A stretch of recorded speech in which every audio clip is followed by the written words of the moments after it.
देखिए अब अगर एपी क्या 502 का दूसरा नंबर क्वेश्चन, ठीक है, दूसरा नंबर का 2 क्वेश्चन है, ठीक है, 10 7 4 पहले नंबर सवाल क्या देखिए, एक पहला नंबर सवाल है एपी 10 7 4 का 30वां पद ज्ञात करें और ये दिया है -3 -1 बटा 2 2 का 11वां पद ज्ञात करें। देखिए दोनों कैसे सॉल्व करते हैं, ठीक है।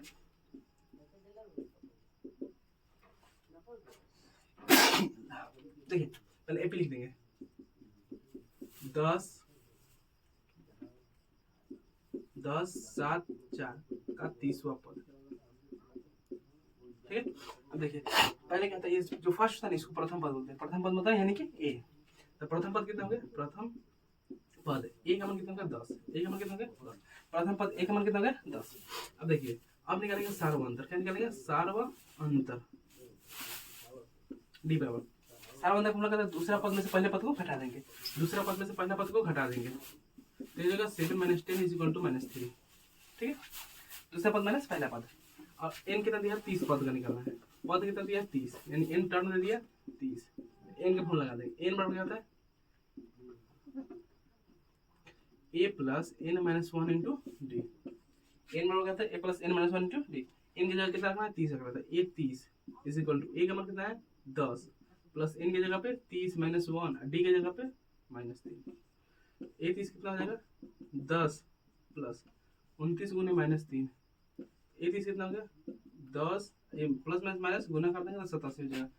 ठीक है। ये दोनों गुना कर देंगे तो कितना होगा -87, घटा देंगे तो 77 हो जाएगा, 30 पदों का कितना है -77 है, ठीक है। अब देखिए दूसरा क्वेश्चन क्या कर रहा है, दूसरा कह रहा है एपी है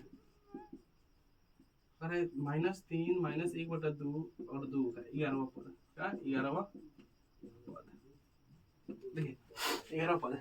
ये देखिए प्रथम पद ए कितना हो गया, प्रथम पद ए बराबर कितना होगा -3 हो गया, प्रथम पद ए कितना होगा -3, ठीक है। अब देखिए सार्वअंतर निकालना डी की निकालना, क्या करेंगे दूसरा पद में से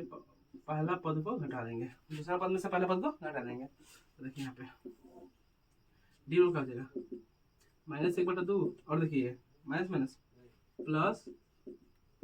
अब 2 -1 प्लस 6 डी का मान 5 बटा 2, ठीक है। डी का मान गया 5 बटा 2, अब डी का माना गया तो अब निकालना है कितना पद 11वां पद, ए 11 का होता है a + 10 d,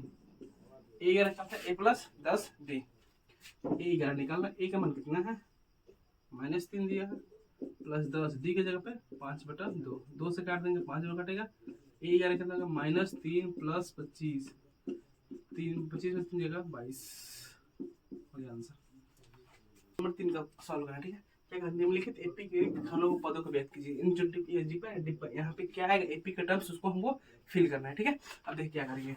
पहले देखिए पहले हम इसमें 5 सवाल है, ठीक है, पहले 2 का सॉल्व करें सब, ठीक है। अब देखिए क्या करें 2 दिया है बीच में डैश दिया है यानी कि बीच में क्या आएगा मतलब भरना है और ये 26 दिया है, ठीक है, और यहाँ पे डैश दिया है 13 दिया है डैश दिया है 3 दिया है, ठीक है। अब देखिए पहले को सॉल्व करते हैं, देखिए पहले ये जो होता है 2 26, देखिए ये होता है पहला टर्म यानी कि a1, ये होता है a2, ये होता है a3,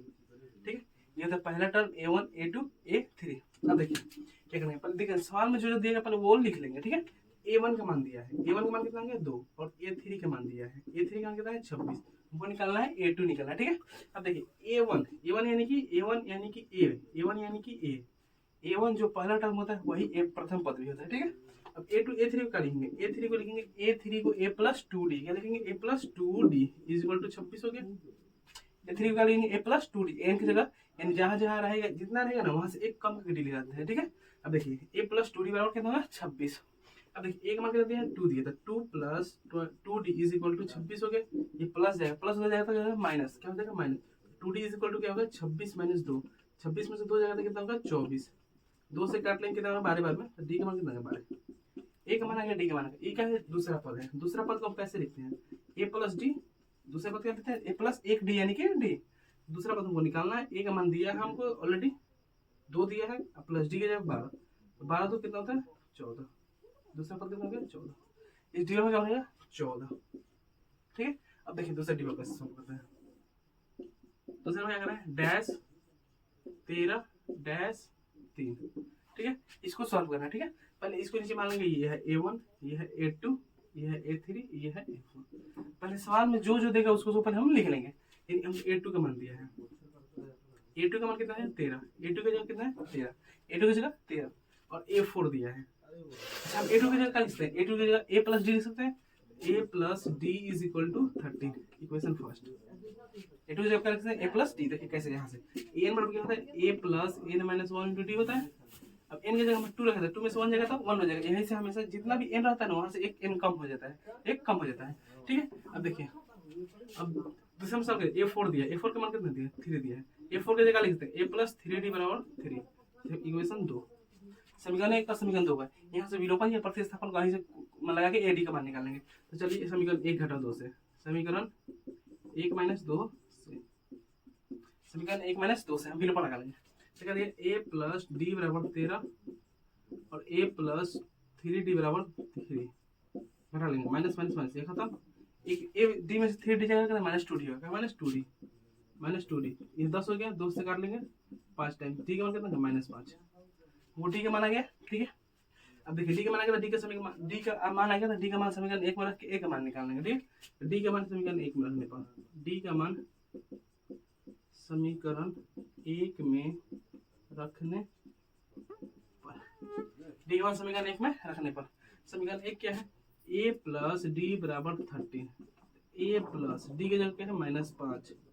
बराबर 13। अच्छा देखिए ये माइनस इधर जाएगा तो प्लस, माइनस इधर जाता तो प्लस, ए का मान क्या हो जाएगा 13 प्लस 5, ए का मान कितना हो गया 18, ए का मान क्या 18 और डी का मान क्या गया, अब हमको निकालना क्या A1, A1 is equal to ए होता है, यानी कि प्रथम पद कितना दिया है 18, यहाँ पे हो जाएगा मेरा 18। अब हमको A3 निकालना, A3 की जगह लिखेंगे, A3 की जगह लिखेंगे A प्लस 2d, A3 की जगह लिखेंगे A3 की जगह A प्लस 2d, ठीक है। A3 की जगह लिखेंगे A plus 2d, A3 A की जगह 18 प्लस 2 D की जगह माइनस 5,